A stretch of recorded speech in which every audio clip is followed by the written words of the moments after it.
안녕하십니까, 이시영 TV입니다.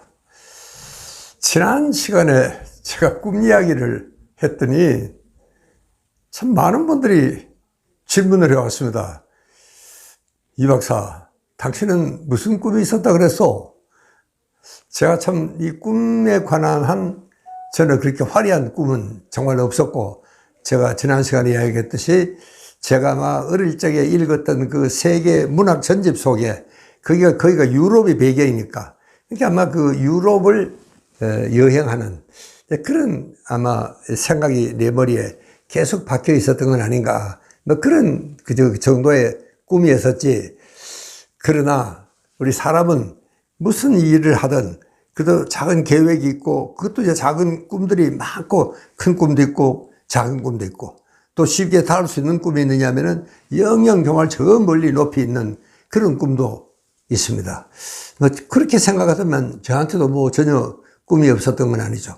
우리가 참 내가 뭔가를 위해서 열심히 노력을 해서 그 노력이 정말 성공을 하고 거뒀다, 그럼 참 굉장히 뿌듯하고 성취감이 들고 내 자신이 자랑스럽고, 아, 내가 정말 노력한 보람이 있었구나, 누구나 그런 생각을 하게 됩니다. 저 역시도 뭐 그러한 정말 기분에 들어는 참 취해 보기도 하고, 그런 그 기사에 저도 함께 타본 적도 들어 있었습니다. 언제냐고 굳이 물으면은 제가 그 참 어려웠던 그 에일 대학에 지원하고 난 후에 그 합격 통지서를 받은 날이었습니다. 그게 정말 참 거의 5월 말에 돼서 남들보다도 한 달도 늦게 정말 이제 이번에 없으면은 이제 내년에 다시 쳐야 되는, 정말 포기를 해야 되는, 금년에는 이제 그런 그 참 절박한 순간에 그 들었던 이 합격 통지서는 내게 좀 엄청난 정말 힘을 주기도 했습니다. 아, 내가 정말 열심히 참 했던 그게 다 참 헛되지 않았구나, 뭐 이런 생각에서 굉장히 자긍심도 느끼고 정말 자랑스럽기도 하고 그랬었던 기억이 있습니다. 그런데 제가 이제 철이 들면서 생각을 하니까, 이 사람아, 그게 자네 힘이 아닐세, 이런 이야기가 또 한쪽 구석에서 들려오곤 합니다. 그러니까 내가 지금 살아있는 것도 네가 살고 있는 게 아니고 살려지고 있는 것이다. 참으로 보이지 않는 손까지 너 주변에 있는 사람은 물론이고 그 많은 사람들에 의해서 네가 살려지고 있는 것이지 네가 살아가고 있는 게 아니다. 그렇게 생각하면 내가 이루었던 그 작은 과일, 정말 성공의 과일, 내가 꿈이 익었던 그 과일 하나도 그게 내 혼자만의 업적은 아니다 하는 생각을 하게 됩니다. 우리 인간은요, 참 많은 사람에 의해서, 정말 내가 물 한 잔 마실 때도 이 물 한 잔이 내 손에 들어오기까지 수많은 사람을 손을 거쳐서 여기까지 왔다는 사실을 생각하면은 참 감동적이죠. 이 빅터 프랭클은 제가 요즘 그 의미 치료에 대한 책을 썼고, 이제 거기에 대해서 사람들이 많은 반응을 보여주고 있는데, 사실은 그분도 그 이야기를 합니다. 인간은 대단한 게 아니다. 난 참 그 이야기 듣고 좀 깜짝 놀랐습니다. 대체로 보면은, 아, 참 인간은 대단하다. 네가 정말 노력을 하면 큰 일도 할 수도 있고, 정말 지구도 움직일 수 있다. 대체로 이 위인들은 그런 이야기를 참 잘해줍니다. 그 하나 이제 참 젊은 사람에 대한 하나의 격려고 위로긴 하지만, 프랭클은 그렇지가 않았습니다. 이 양반은 인간이 그렇게 대단한 게 아니다. 네가 설령 무슨 일을 이루었다 그래도 그게 너 혼자 힘으로 된 게 아니고 정말 보이지 않는 위대한 힘이 너를 밀어줬기 때문에 그렇다. 빅터 프랭클은 그것을 로고스라고 이야기를 했습니다. 로고스라는 것은 의미라는 뜻입니다. 그러니까 이 로고테라피를 해서 의미 치료라 그랬지 않습니까? 그러니까 네가 인생을 어떻게 살아야 되는지, 그 인생의 의미가 무엇인지를 네가 알아내면은 정말 그것은 엄청난 힘이 되어줄 수가 있다. 그러니까 그 힘이 합쳐져서 너의 의지와 노력과 또 네가 들인 정성으로 그렇게 이제 이 일이 이루어지는 것이다. 그러니까 뭐든지 네 힘으로 이루어졌다는 것은 굉장히 불손한 그런 생각이다. 그런 그 이야기를 했습니다. 그리고 참 어떻게 보면은 그 좀 세계적인 대가가 한 이야기니까 저도 정말 수긍하는 점이 참 많았고, 저도 참 누구한테 뭐 그렇게, 잘난 척하고 떠들지는 않았지만, 속으로는 그래도 항상 아주 우쭐한 기분이 없지 않아 있었습니다. 그랬던 것이, 이제 참 지금 생각을 하니까 그게 내 혼자의 힘이 아니고, 정말 보이지 않는 여러 사람의 힘이 모여가지고 됐다. 그래서 아마 어떻게 보면 이 신앙이 깊은 사람이라든가 종교적인 심성이 짙은 사람들은 참 종교적인 그런 또 이야기도 할 수도 있을 겁니다.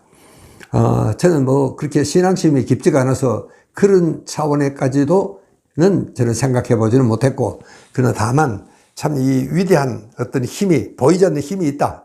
저는 그런 생각을 막연하게 하다가 요즘은 상당히 그게 아주 구체적으로 보이는 듯한 이런 착각을 할 때가 있습니다. 여러분, 미국 인디안을 저는 참 그 사람들의 생활을 굉장히 좋아합니다. 거기 가보면은 꼭 우리 고향 마을에 온 것 같아요. 참 우리는 이 근대화, 현대화, 산업화 되면서 우리 전통이라든가 이런 거를요 그냥 다 버려버렸습니다.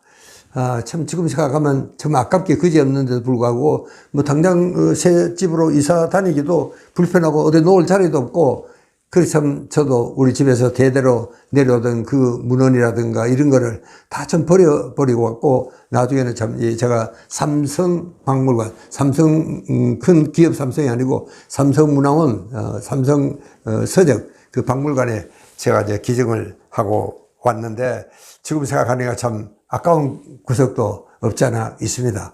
그러니까 이 인디안들은요, 정말 그 핍박을 받으면서 자기 전통 문화를 그대로 지키는 것은 정말 제가 보기에는 존경스럽습니다.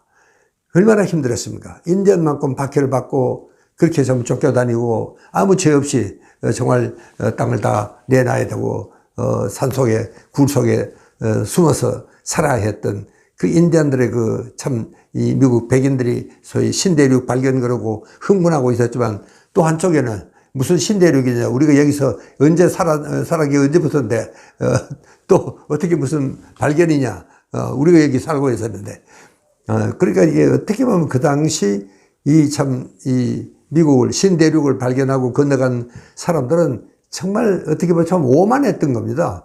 그게 미국의 아메리칸 인디안은 이제 인간으로 보이지 않았던 겁니다. 어떤 의미에서는요. 그러니까 참 신대륙이니 뭐 누구니 어쩌니, 여러분 요즘은 이제 그런 그 비판적인 이런 이야기도 미국 사회에서 많이 나오고 있습니다. 제가 이 미국 그 인디안촌에 가서 정말 참 아주 깊은 감동을 받은 것은요, 이 인디안은요, 그 아이들이 어느 정도 몇 살이 되면은, 제가 몇 살인지는 모르겠는데 대개 아마 10대 초반쯤 됩니다. 그럴 때는요, 이 산으로 올려보내요. 산으로 혼자서 아무런 뭐 음식도 없이 그냥 맨손으로 산으로 올라가서 며칠 동안 산에서 지내고 나왔습니다.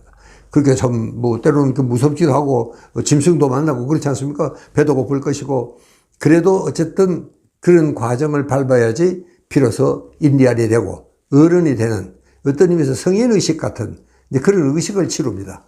그래서 참 이 아이들이 가서 뭘 하느냐면 큰 나무 아래 가서 힘을 달라고 빌기도 하고, 그래서 그야말로 자연에 귀의하는, 참 자연 그대로 살아가는 그런 그 모습이 저도 참 굉장히 인상 깊게 바라보곤 했습니다.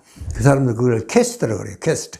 그렇게 어떤 태스크, 과정을 마쳐야 되는 이런 쪽으로 그 사람들은 생각을 하고 있습니다. 그렇게 이제 그런 참 의식을 이제 치르고 지나야지 비로소 이제 인디안이 됩니다. 이런 그 인디안들은요, 참 백인들의 생활을 참 이해를 못하겠다 한 구석이 몇 가지가 있습니다. 학교가 왜 필요하냐? 학교는 이 자연 전체가, 이 들이, 강이, 저 물이, 산이, 이 전부 학교인데 무슨 학교를 왜 또 따로 지어야 되느냐? 그게 미국 인디안들은 이해가 잘 안 가는 겁니다. 그 다음 또 한 가지는 선생이 왜 필요하냐? 선생은 뭐 형이 선생이 될 수 있고, 아버지가 또 엄마가 또 할아버지가 또 이웃 어른이 선생이 될 수도 있는데 무슨 선생이 또 필요하냐? 저는 그 아메리칸 인디안들의 그 참 수기를 읽어보면은 참 그렇다. 그 사람들은 또 그런 이야기를 합니다. 그 총을 든 사람이 기도를 왜 하느냐? 총을 든 자들은 힘이 센 사람인데 힘없는 사람이 기도를 하지 힘이 센 사람들이 자기가 갖고 싶은 거 다 갖고 그런데 왜 기도를 왜 해야 되느냐? 이런 이야기를 할 때는 저도 참 부끄러운 생각이 들기도 하고 그렇게 했습니다. 그러니까 이 아메리칸 인디언들은 도대체가 난 우리 그 백인들이 그 교회를 그렇게 높게 아주 탄탄하게 지붕을 그렇게 짓는 이유를 모르겠다.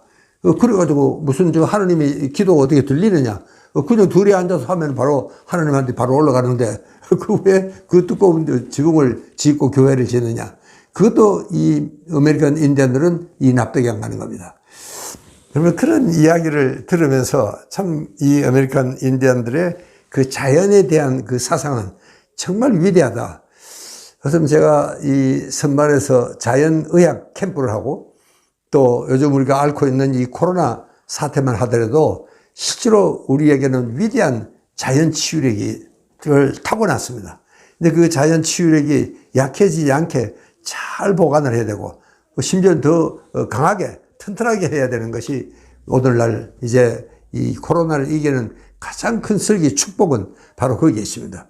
그러니까 우리가 지금이라도 우리는 정말 자연에 대한 외경심을 좀 더 잘 기르고 이 자연에 대한 이 생각을 우리가 다시 한번 해볼 필요가 있습니다. 여러분, 우리 암 환자들도요, 이 숲에서 그냥 얼마간 지나면은 그냥 좋아지는 겁니다. 우리가 이미지 요법이라는 이야기를 제가 잠시 드렸는데 그 사람들은 정말 숲속에 가면은 거기에는 위대한 자연 치유력이 있습니다. 그래서 숲속에 오래 있으면은 절로 숲에 가면은 마음이 차분해집니다. 그리고 좀 명상적인 분위기가 절로 되는 겁니다.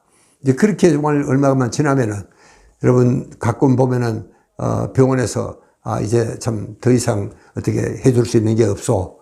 그러고는 이제 정말 어떻게 보면 한 6개월 하는 뭐 심지어 사형 선고도 받습니다.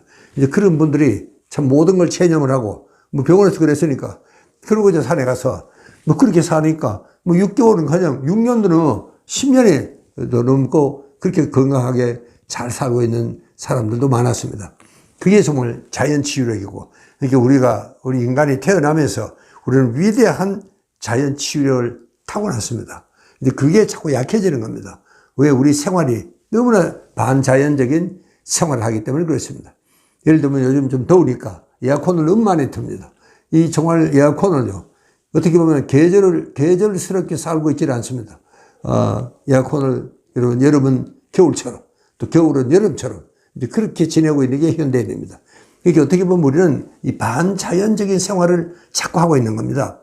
그게 아니고 이제 다시 우리가 자연으로 돌아와야 된다. 그래서 요즘은 저는 이 자연의학에 대한 이야기를 제가 많이 하게 되는 이유도 우리도 좀 자연으로부터 받는 혜택이 참 고맙게도 우리는 좀 금수강산입니다. 여러분 금수강산 그러니까 애국가의 그 한 구절인 줄 생각하시죠. 여러분 이 지구상에 이렇게 아름다운 이 산이 참 산으로 둘러싸인 이런 축복받은 나라가 그렇게 많지가 않습니다. 여러분 그렇게 생각하시면은 정말 우리에게는 정말 위대한 힘이 어디서 나오느냐? 이 자연에서 나온다 하는 생각을 다시 한번 해주시고 그렇게 해서 참 자연의 힘을 믿고 자연이 그렇게 내가 하는 일이라는 게 별게 아닙니다. 미력밖에 안 됩니다. 작은 힘밖에 안 되죠. 근데 그걸 정말 밀어주고 하는 것은 이 위대한 자연의 힘이다. 그런 좀 겸손한 자세를 우리가 가져줘야 되겠다. 그 말씀을 드리면서 이야기를 마치겠습니다. 감사합니다.